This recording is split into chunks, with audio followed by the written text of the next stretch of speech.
ನಾನು ಕ್ಯಾಬಿನೆಟಲ್ಲಿ ಇದ್ದವನು. ಬಹುಶಃ ಈ ಕ್ಯಾಬಿನೆಟಲ್ಲಿ ಕಾಂಗ್ರೆಸ್ಸಿನ ತತ್ವ ಸಿದ್ಧಾಂತಕ್ಕೆ ಅನುಗುಣವಾಗಿದೆ. ಒಬ್ಬ ಕಾಂಗ್ರೆಸ್ನವನಿಗೆ ಒಂದು ಮೈಕ್ ಕೊಟ್ಟರೆ ಎಲ್ಲಿಂದ ಶುರು ಮಾಡ್ತೇನೆ ಅವನು? ಹರಿಜನ ಗಿರಿಜನರೇ, ಹಿಂದುಳಿದವರೇ, ಅದೆಲ್ಲ ಇದೆ ಇಲ್ಲಿ, ಅದೆಲ್ಲ ಇದೆ. ಅಲ್ಪಸಂಖ್ಯಾತರಿಗೆ ಎಷ್ಟು ಸೀಟ್ ಕೊಟ್ಟಿದ್ದಾರೆ. ಬಟ್ ಅದರಲ್ಲೇನಪ್ಪ, ಒಂದು ನಮ್ಮ ತನ್ವೀರ್ ಸೇಠಿ ಕೊಡಬೇಕಾಗಿತ್ತು, ವೆರಿ ಸೀನಿಯರ್, 6 times ಅದಾಗಿತ್ತು. ಅದು ಕೊಡೋದಕ್ಕೆ ಏನಪ್ಪ ಅಂದರೆ ಪಾಪ ಬೇರೆಯವ್ರ ಸ್ವಾರ್ಥ ಇದೆ ಇದು. ಯಾಕೆಂದರೆ ತನ್ವೀರ್ ಸೇಠ್ ಕೊಟ್ಬಿಟ್ರೆ ಹಿರಿಯ ಅವನು, ತಮ್ಮ ಮಗನಿಗೆ ಎಲ್ಲೂ ಡಿಸ್ಟ್ರಿಕ್ಟ್ ಮಿನಿಸ್ಟರ್ ತಪ್ಪೋಯ್ತದೆ ಇದು ಅನ್ನೋ ಸ್ವಾರ್ಥ ಅವ್ರಿಗೆ ನಿಂತು ಪಾಪ ಅವ್ರಿಗೆ. ಈ ಹೆಣ್ಮಗಳಿಗೂ ಅಷ್ಟೇ, ಹೆಣ್ಮಗಳು ನಿಲ್ಲಿಸ್ತವ್ರು ಯಾರು? ನಾನು ನಿನ್ನೆಯಿಂದ ನೋಡ್ತಾ ಇದ್ದೀನಿ ಟಿ ವಿನ, ನಿನ್ನೆಯಿಂದ ನೋಡ್ತಾ ಇದ್ದೀನಿ. DK ಶಿವಕುಮಾರ್ ಕೊಟ್ಟಿಲ್ಲ ಹೆಣ್ಣುಮಗಳಿಗೆ, ಹೆಣ್ಣು ಮಕ್ಕಳು ರಹಿತವಾದಂತಾರೆ. ತಪ್ಪಿಸಿದವ್ರು ಯಾರು ಅದು ಹೇಳ್ರಿ? ಕೊಟ್ಟಿರಲಿಲ್ವಾ? ಯಾಕೆ? ಯಾರು ಅದನ್ನು ನಿಲ್ಲಿಸಿದವ್ರು ಯಾರು? ಶೇರಿಂಗ್ ಸೆರೆಮನಿಗೆ ಬರಬೇಡ ಅಂದವ್ರು ಯಾರು? ಗಾಯತ್ರಿ ಅವರಿಗೆ ಎಲ್ಲ ಹೇಳಿ. ಈಗ ಇದು ಏನಾಗಿದೆ, ತಮ್ಮ ಸ್ವಾರ್ಥಕ್ಕೆ ಇಡೀ ರಾಜ್ಯನೇ ಹಾಳು ಮಾಡಿದ್ದೀರಾ. ಇನ್ನೂ ಹಾಳು ಮಾಡಲೇಬೇಕು, ಇನ್ನೂ ಹಾಳು ಮಾಡಬೇಕಾ ನೀವು? ನಿಮಗೆ ಗೊತ್ತಪ್ಪ, ಹೇಳಿ ಯಾರು ಮತ್ತು ಯಾರು ತಪ್ಪಿಸಿದ್ದು? ಅಲ್ಲ, open it's an open secret.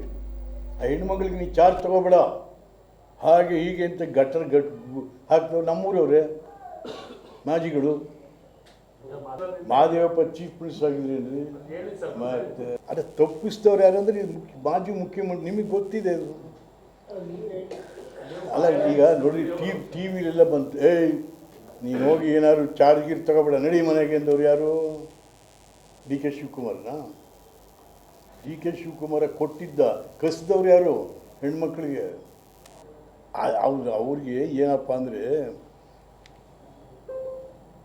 ಉತ್ತರ ಕರ್ನಾಟಕದ ಕುರುಬರಿಗೆ ಕೊಡಲೇಬೇಕು ಸರಿ ಅಂತ ಇತ್ತು. ಯಾಕೆಂದರೆ ಇವರು CM ಆದಾಗೆಲ್ಲ ಉತ್ತರ ಕರ್ನಾಟಕದ ಕುರುಬರನ್ನು ಸಂಪೂರ್ಣವಾಗಿ ನೆಗ್ಲೆಕ್ಟ್ ಮಾಡಿದ್ದಾರೆ. ಇವ್ರ ವಿರುದ್ಧ ಹತ್ಕೊಂಡು ಉರಿತಾ ಇದೆ ಇಲ್ಲಿ ಉತ್ತರ ಕರ್ನಾಟಕದಲ್ಲಿ ಕುರುಬ ಸಮುದಾಯ.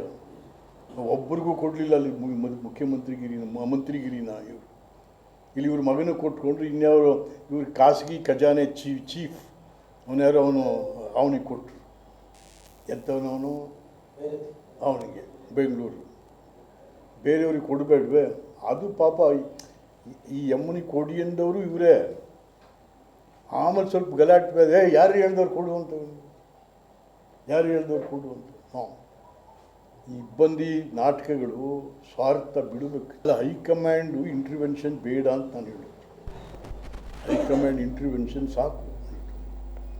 ಏಕೆಂತಂದ್ರೆ ಈಗ ರಾಹುಲ್ ಗಾಂಧಿ ಇವೆಲ್ಲ ಪಾಪ ಅವ್ರಿಗೆ ಯಾರ್ಯಾರು ಹೇಳ್ಕೊಡ್ತಾರೆ, ಬೇಡ. ಅದಕ್ಕೆ ನಾನು ಈಗಲೂ ಹೇಳ್ತೀನಿ, ಕರ್ನಾಟಕ ರಾಜ್ಯದ ಹಿರಿಯ ನಾಯಕರುಗಳು, ಪ್ರಸ್ತುತ ಮುಖ್ಯಮಂತ್ರಿ ಸಲೀಸಾಗಿ ಕೆಲಸ ಮಾಡೋದಕ್ಕೆ ಅವಕಾಶ ಮಾಡಿ. ಭಾಳ ಪಾಸಿಟಿವ್ ಆಗಿ ತೊಗೊಂಡೋಗ್ತಾ ಇದ್ದಾರೆ ರಾಜ್ಯನ. ತೊಡ್ರಿಗಾಲು ಕೊಡಬೇಡ್ರಿ, ಅದರಿಂದ ಯಾರಿಗೂ ಉಪಯೋಗ ಇಲ್ಲ, ರಾಜ್ಯಕ್ಕಂತೂ ಇದು ಆಗೋದೇ ಇಲ್ಲ. ಈಗ ಎಂತೆಂತಕ್ಕಿದ್ದೀವಿ ಏನು ಸಮಯ